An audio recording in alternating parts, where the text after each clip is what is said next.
Sejam bem-vindos ao Nerdologia. Eu sou o Átila, biólogo e pesquisador e... bom, pelo menos é o que dizem que eu sou, né? Hoje a gente vai ver o que é o transtorno dissociativo de identidade, ou TDI, ou o que leva uma pessoa a ter múltiplas personalidades. Em 1971, o americano Billy Milligan foi preso por abduzir e abusar de 3 mulheres no campus de uma universidade em Ohio. Mas durante a sua prisão e seu julgamento, um padrão bem estranho apareceu. Uma das suas vítimas disse que ele se comportava como uma criança, enquanto outra vítima disse que ele tinha um sotaque alemão. E os policiais, o promotor e os advogados tiveram a mesma impressão. Parecia que cada hora eles estavam falando com uma pessoa diferente, e de certa forma eles estavam. Na verdade, eram 24 pessoas, ou melhor, personalidades. Segundo o exame psicológico de Milligan, ele sofria de transtorno dissociativo de identidade e tinha uma série de personalidades, com idades e até gêneros diferentes. Algumas mais violentas, outras mais tímidas, como o livro The Minds of Billy Milligan registra.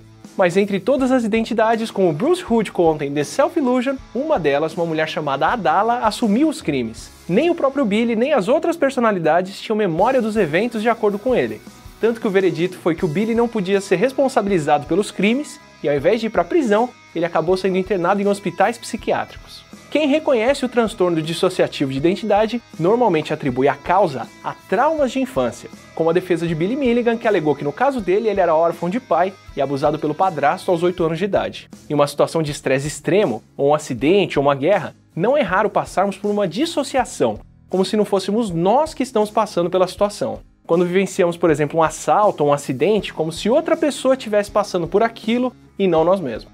Mas para crianças passando por um trauma na infância, como um pai alcoólatra matando a mãe do Bruce Banner, a mente pode lidar com essa dissociação como se a outra pessoa realmente existisse, ou pelo menos como outra personalidade, o que inclusive usaram como a história de origem para o Hulk. E por isso grande parte dos casos diagnosticados de TDI acontecem entre crianças que sofreram na infância e não tiveram amparo familiar, como o Kevin Crumb de Fragmentado. E em parte por isso, pacientes com TDI tendem a ter problemas de confiança interpessoal e problemas de rejeição.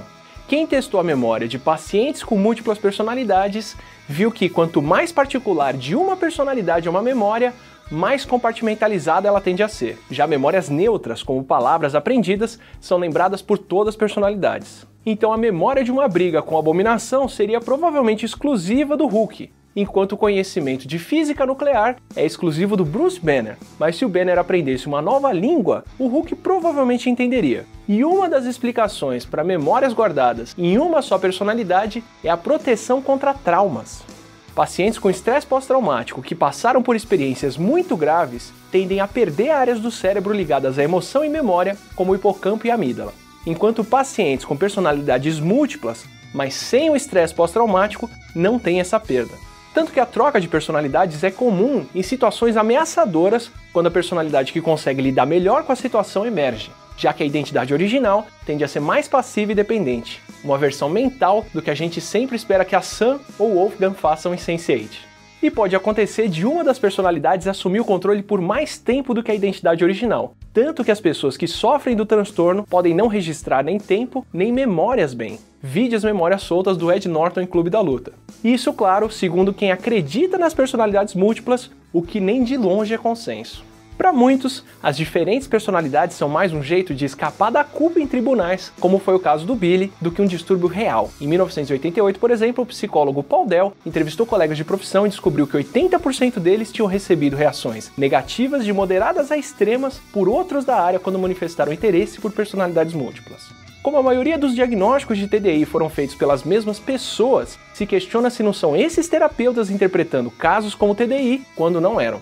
Principalmente porque a maioria dos casos de personalidades múltiplas só foi diagnosticada depois da década de 70, quando o filme Sybil trouxe bastante atenção para o transtorno, e o número de diagnósticos declinou recentemente. Também tem a possibilidade de que, por mais que a dissociação de identidade exista, a forma como alguns terapeutas tratam seus pacientes incentiva a formação das personalidades, ou até a encenação por pacientes que querem colaborar, mesmo que involuntariamente. Nos casos de recuperação de memórias por hipnose, principalmente. O próprio Milligan só revelou 14 das 24 personalidades depois de ser hospitalizado e acompanhado. E para piorar as chances, quem tem transtorno dissociativo de identidade pode ouvir mais de uma voz das personalidades ao mesmo tempo, o que confunde o diagnóstico com de esquizofrenia. Apesar de toda essa controvérsia em torno de personalidades múltiplas, realmente existe uma mudança. Em um trabalho de 2015, 2 pesquisadores de Munique, na Alemanha, se depararam com BT, uma paciente que tinha perdido a visão depois de um acidente de carro 13 anos antes. Os seus olhos e os nervos continuavam em perfeito estado, o que indicava que o problema não era fisiológico. Durante o seu acompanhamento, ela manifestou mais de 10 personalidades, algumas que falavam inglês, outras alemão, outras uma mistura das 2 línguas, e durante o tratamento, uma das identidades começou a reconhecer palavras escritas. Pouco a pouco, mais personalidades foram recuperando a visão. Segundo Bruce Hood, o córtex visual dela ficava inativo normalmente, mas voltava a funcionar quando uma identidade que enxergava assumia, até o ponto onde todas as identidades passaram a enxergar e ela recuperou a visão completamente. Com ou sem personalidades, com ou sem traumas, a nossa mente é capaz de surpreender bastante. E esse Nerdologia foi um oferecimento do filme Fragmentado, que mostra o personagem Kevin vivido pela ótima atuação do James McAvoy, que possui 23 personalidades distintas e consegue alternar entre elas só com a força do pensamento. Essas personalidades entram em conflito quando uma delas sequestra 3 adolescentes. Vivendo em cativeiro, elas passam a conhecer as diferentes facetas do Kevin e precisam encontrar algum meio de escapar. O filme é escrito e dirigido pelo M. Night Shyamalan e tem sido muito elogiado por quem já assistiu. Vale acompanhar até a última cena. Fragmentado vai estrear no dia 23 de março no Brasil. Nesse episódio, o livro citado que eu ouvi é o Self-Illusion do Bruce Hood, que é um ótimo passeio pelo que nos dá a sensação de consciência, dentro do que a gente já falou no episódio de livre-arbítrio. E lembrando quem sempre pergunta, o Saiba Mais tem um link para os livros citados aqui sempre. Para a Sofia Abraão e para o Felipe Marques, que perguntaram sobre nootrópicos naturais ou quais nootrópicos são recomendados, eu acho que eu não fui claro no episódio. Não existe nootrópico com ação comprovada. Existem alguns estimulantes e mesmo assim a gente ganha algumas habilidades para perder outras. E eu não sou ninguém para recomendar esse tipo de coisa. Para as provas em especial, dormir bem ainda ajuda. O Dart PP perguntou se a memória muscular de um esporte como o Kung Fu pode interferir em outra prática como Yoga e Karatê. Pode sim, pode deixar alguns movimentos mais fáceis ou até confundir outros como se fosse um sotaque muscular que atrapalha algumas posturas. E o João Dutra perguntou se memória de curto prazo e aprendizado são a mesma coisa.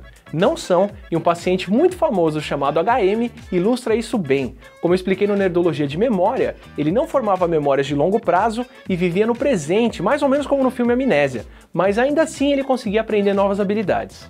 Não se esqueça de curtir e compartilhar o vídeo, assine o nosso canal para múltiplos vídeos sobre a mente e até a próxima quinta.